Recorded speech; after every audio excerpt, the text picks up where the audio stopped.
मैंने तो आज स्टार्ट करमा में plus two second year first question Harappa सभ्यतार बृहत शस्यागार संपर्क लेख। तो देखमा आम हरप्पा सभ्यतार आविष्कृत अट्टालिका मध्य बृहत शस्यागार थिला अन्यतम। यह हरप्पार दुर्ग अंचल अवस्थित थिला। यह अनेक गुड़िए प्रस्तर चट्टाण को नहीं गठित होता। प्रत्येक चट्टाण दैर्घ्य थिला 16 मीटर, प्रस्तर 6 मीटर। ଏହି ବୃହତ୍ ଶସ୍ୟାଗାର ଦକ୍ଷିଣରେ ଥିବା କେତୋଟି ଗୋଲାକାର ଚଟାଣକୁ ଶସ୍ୟ ଅମଳ ଅଗଣା ରୂପେ ଚିହ୍ନିତ କରାଯାଇଥାଏ। ବନ୍ୟା, ବାତ୍ୟା, ମଡ଼କ ଆଦି ପ୍ରାକୃତିକ ଦୁର୍ବିପାକରୁ ରକ୍ଷା ପାଇବା ପାଇଁ ଏହି ଶସ୍ୟାଗାର ବ୍ୟବହୃତ ହୋଇଥିଲା। ସେକେଣ୍ଡ କ୍ୱେଶ୍ଚନ୍ ଦେଖମା ଆମେ ହରପ୍ପା ସଭ୍ୟତାର ନଗର ପରିକଳ୍ପନା ସମ୍ପର୍କରେ ଏକ ସଂକ୍ଷିପ୍ତ ବିବରଣୀ ଦିଅ। ତ ଦେଖମା ଆମେ ହରପ୍ପା ସଭ୍ୟତା ଏହାର ଉନ୍ନତ ନଗର ପରିକଳ୍ପନା ପାଇଁ ସୁପ୍ରସିଦ୍ଧ ଥିଲା। ନଗରର ସାଜସଜ୍ଜା थिला अभिनव। रास्ताघाट, गृह, नर्दमा, स्नानागार, शस्यागार प्रत्येक क्षेत्र में सिंधु सभ्यतार आदिवासी मैंने उत्कर्षतार ज्वलंत निदर्शन प्रदर्शन करते। प्रत्येक नगर को मुख्यतः दुई भाग में विभक्त कर उच्च स्थान निमित्त दुर्ग अंचल शासक गोष्ठी बसवास करुले एवं दुर्गर निम्न अंशर जनबसति अंचल विस्तार लाभ करथिला। नगर चतुर्पार्श्व प्राणर प्राचीर घेरी रही। हरप्पा सभ्यतार बासगृह गुड़िक पोड़ा इटार निर्मित होता। नगर मध्य दे रास्ता गुड़िक पूर्वर पश्चिम को एवं उत्तर दक्षिण को लंबी जाइथिला। नगर निष्कासन व्यवस्था थिला उन्नत मानव। थर्ड क्वेश्चन देखमा आमे हरप्पा सभ्यतार अर्थनैतिक अवस्था किपरि थिला। तो देखमा हरप्पा सभ्यतार आदिवासी मानकर अर्थनैतिक अवस्था सच्छल थिला।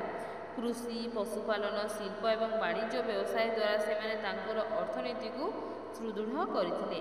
से गहम, धान, जब, तुला, राशि एवं विभिन्न पनीपरिया उत्पादन करुले। हरप्पा आदिवासी माने विभिन्न प्रकार पशुपालन करुले।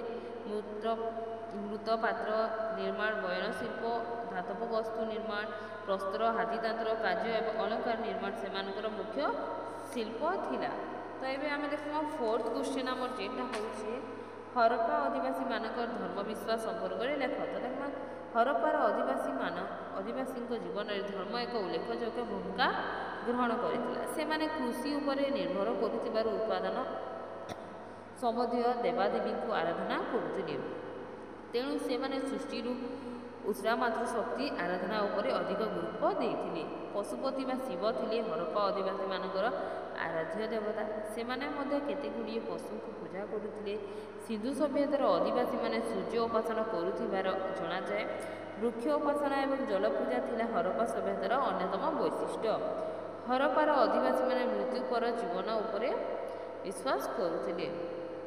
तो देखमा आम फिफ्थ क्वेश्चन पिला माने फिफ्थ क्वेश्चन आमर हूँ हरप्पा सभ्यतार वाणिज्य व्यवसाय संपर्क में उल्लेख कर। हरप्पा सभ्यतार आदिवासी माने वाणिज्य व्यवसाय उपर गुरुत्व आरोप करुथिले। से माने भारत मध्य एवं भारत बाहर विभिन्न देश सहित वाणिज्य स्थापन करथिले। भारत बाहर सुमेर, आकाद, मिस्र एवं मेसोपोटामिया सहित सेमानकर वाणिज्य संपर्क थिला।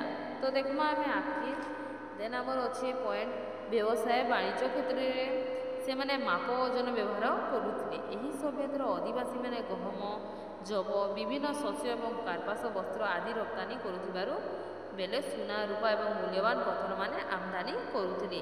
हरप्पा सभ्यतार आदिवासी माने उभय स्थल एवं जलपथ में वाणिज्य कारबार करुथिले। तो सिक्स क्वेश्चन आमर होचे सिंधु सभ्यतार निष्कासन व्यवस्था किपरि थिला। सिंधु सभ्यतार निष्कासन व्यवस्था उच्चमानर थिला। एही सभ्यतार आदिवासी माने परिमल व्यवस्था उपरे विशेष गुरुत्व आरोप करथिले। सहरर दूषित पानी एवं आवर्जना निष्कासन करने से रास्तार उभय पार्श्वर बड़ बड़ माल मान निर्माण करथिले। एंड नाल गुड़िक खोला छड़ा न जाई आवृत करा। प्रत्येक घर छोट छोट नालमाल सहर बृहत नाल गुड़िक सहित संयुक्त होता। सहर मध्य देही नाल गुड़िक जाई सहर बाहर एक बृहत कुंडरे पड़ूला। एबे देखमा आमे आमर सेवेंथ क्वेश्चन जेटा अच्छे हरप्पा संस्कृतिर भौगोलिक विस्तृत संपर्क में लेख। तो ये आम डिस्कसन करमा हरप्पा संस्कृति केवल सिंधु नदी कूल सीमित नथिला। यह भारत एवं भारत बाहर मध्य विस्तृत थिला। यह पश्चिम में अफगानिस्तान मुंडिगक ठारू आरंभ करी पूर्व उत्तर प्रदेश आलमगीरपुर ପର୍ଯ୍ୟନ୍ତ ବିସ୍ତାର ଲାଭ କରିଥିଲା। ଏହା ଉତ୍ତରର ଜାମ୍ମୁସ୍ଥିତ ମୁଣ୍ଡାଠାରୁ ଆରମ୍ଭ କରି ଦକ୍ଷିଣରେ ଗୁଜରାଟର ନର୍ମଦା ନଦୀ ମୁହାଣରେ ଅବସ୍ଥିତ ଭଗବ୍ରତ ପର୍ଯ୍ୟନ୍ତ ସୁବିସ୍ତୃତ ଥିଲା। ଏହି ସଭ୍ୟତା କେବଳ ଭାରତ, ପାକିସ୍ତାନ ଏବଂ ଆଫଗାନିସ୍ତାନରୁ କେତେକ ଅଞ୍ଚଳରେ ଗଢ଼ି ଉଠିଥିଲା ତାହା ନୁହେଁ, ଭାରତ ବାହାରେ ଅନେକ ଦେଶଗୁଡ଼ିକ ସହିତ ମଧ୍ୟ ଏହାର ନିଗୁଡ଼ ସମ୍ପର୍କ ରହିଥିଲା। ଏଯାବତ୍ ହରପ୍ପା ସଭ୍ୟତାର 1000ରୁ ଊର୍ଦ୍ଧ୍ୱ କେନ୍ଦ୍ରମାନେ ଆବିଷ୍କୃତ ହୋଇଅଛି। ଏବେ ଦେଖ ଆମେ 8 କ୍ୱେଶ୍ଚନ୍ ଯେନ୍ଟା ଅଛି ହରପ୍ପା ସଂସ୍କୃତି ସମ୍ବନ୍ଧରେ ଏକ ବିବରଣୀ ପ୍ରଦାନ କର। ହରପ୍ପା ସଭ୍ୟତା ଏକ ପ୍ରାଚୀନ ସଭ୍ୟତା। ପ୍ରତ୍ନତାତ୍ତ୍ୱିକ ଖନନ କାର୍ଯ୍ୟ ଦ୍ୱାରା ସିନ୍ଧୁ ପ୍ରଦେଶର ଲାରକାନା ଜିଲ୍ଲାରେ ମହେଞ୍ଜୋଦାରୋଠାରେ ଏବଂ ପଞ୍ଜାବ ପ୍ରଦେଶର ମୋଣ୍ଟେଗୋମାରି ଜିଲ୍ଲାର ହରପ୍ପାଠାରେ ଏବଂ ଏକ ପ୍ରାଗ୍ ଐତିହାସିକ ସଭ୍ୟତାର ଧ୍ୱଂସାବଶେଷ ଆବିଷ୍କୃତ ହୋଇଛି। ଖ୍ରୀଷ୍ଟପୂର୍ବ 5000 ବର୍ଷ ପୂର୍ବେ ସିନ୍ଧୁ ଉପତ୍ୟକାରେ ଏକ ଉନ୍ନତ ସଭ୍ୟତାର ବିକାଶ ଘଟିଥିଲା। 1922 ଖ୍ରୀଷ୍ଟରେ ରାଖାଲ ଦାସ ବନ୍ଦୋପାଧ୍ୟାୟ ଓ ଦୟାରାମ ସାହାନୀ ଏହି ପ୍ରାଗ୍ ଐତିହାସିକ ସଭ୍ୟତାର ଧ୍ୱଂସାବଶେଷ ଆବିଷ୍କାର କରିଥିଲେ। ଅଧୁନା ସିନ୍ଧୁ ଉପତ୍ୟକା ବ୍ୟତୀତ ଅନ୍ୟ ଅଞ୍ଚଳରେ ମଧ୍ୟ ଏହି ସଭ୍ୟତାର ଧ୍ୱଂସାବଶେଷ ଆବିଷ୍କୃତ ହୋଇଛି। ବର୍ତ୍ତମାନ ଉଭୟ ମହେଞ୍ଜୋଦାରୋ ଓ ହରପ୍ପା ପାକିସ୍ତାନ ଅନ୍ତର୍ଭୁକ୍ତ। ଏବେ ଦେଖମା ଆମେ ତାର ନଗର ନିର୍ମାଣ ଓ ନାଗରିକ ଜୀବନ ଦେଖମା। ଯେନ୍ଟାକି ହରପ୍ପା ସଂସ୍କୃତି ହେଲା ଏକ ନଗର ସଭ୍ୟତା। ସିନ୍ଧୁ ସଭ୍ୟତାର ବୈଶିଷ୍ଟ୍ୟ ଥିଲା ସୁନ୍ଦର ନଗର ନିର୍ମାଣ ଓ ଉନ୍ନତ ନାଗରିକ ଜୀବନ। ସେକେଣ୍ଡ ପଏଣ୍ଟ ଆମର ଅଛି ମହେଞ୍ଜୋଦାରୋ ନଗରୀ ଧ୍ୱଂସାବଶେଷରୁ ଜଣାଯାଏ ଯେ ନଗରଟି ସୁଚିନ୍ତିତ ପରିକଳ୍ପନା ଅନୁଯାୟୀ ନିର୍ମିତ ହୋଇଥିଲା।